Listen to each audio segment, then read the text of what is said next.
Welcome to Joe's Astrology, and I'm talking about marriage in this video and how to find out what potential partners you might have, how many partners, what your marriage would be like, what some of the challenges are. We can look at all this in astrology, specifically looking at your natal chart, looking at your partner's natal chart, looking at the history, some history if we have it, of your life. Contact me if you'd like to do that through an astrology reading. That's the best way to do this. But in this video, I'm just going to take you through some of the things that I've learned and seen that work well in finding out this information. So this is the birth chart for Marylin Monroe, and she is a Leo rising. And that means Aquarius is on the 7th house cusp. And with Aquarius on the 7th house, you would think it is a fixed sign. So there's some potential here for the person with a Leo rising to have relationships that are committed and long-term.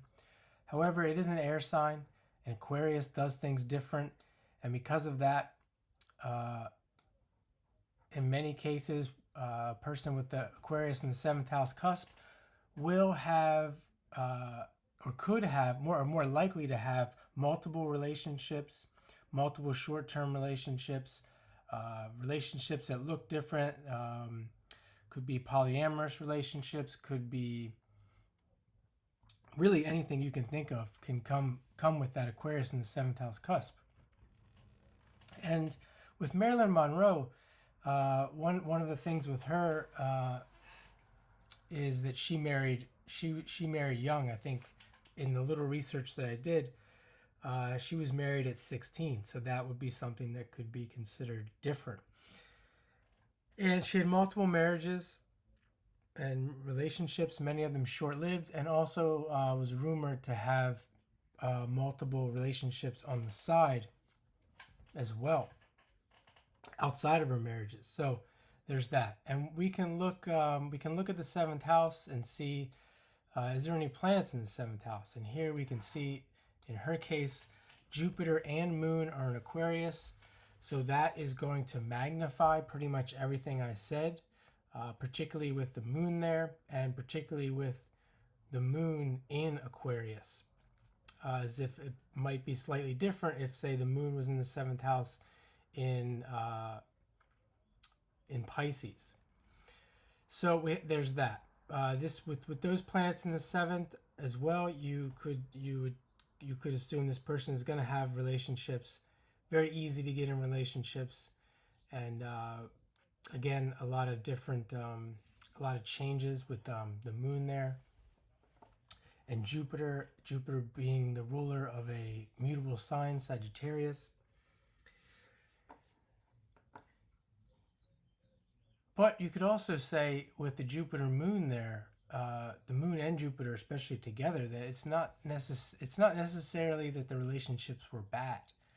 They could have been very emotionally involved relationships, very nurturing with the Moon there. Jupiter, because Jupiter and the Moon in a conjunction is a positive conjunction for good feelings, really. So then we can look at the aspects to the planets that are in the 7th. And as I said, they're conjunct there, that we can see the Moon and Jupiter together is going to be a nice aspect to have in the 7th for relationships. We can move on and see that that the Jupiter and the Moon are making a square to Saturn in the 4th in Scorpio. And that's going to give us some clues that that those planets in the 7th, those relationships, are going to have,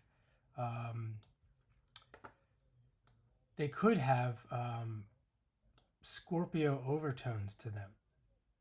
So we can include all things Scorpio in these relationships.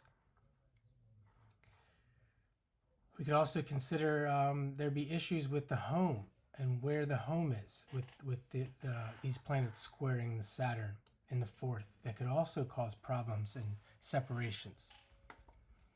can see that there's an opposition to Neptune in the first. We can see there's an inconjunct to Pluto. So we can look at all these aspects, and we can make judgments based on those aspects with the planets in the seventh.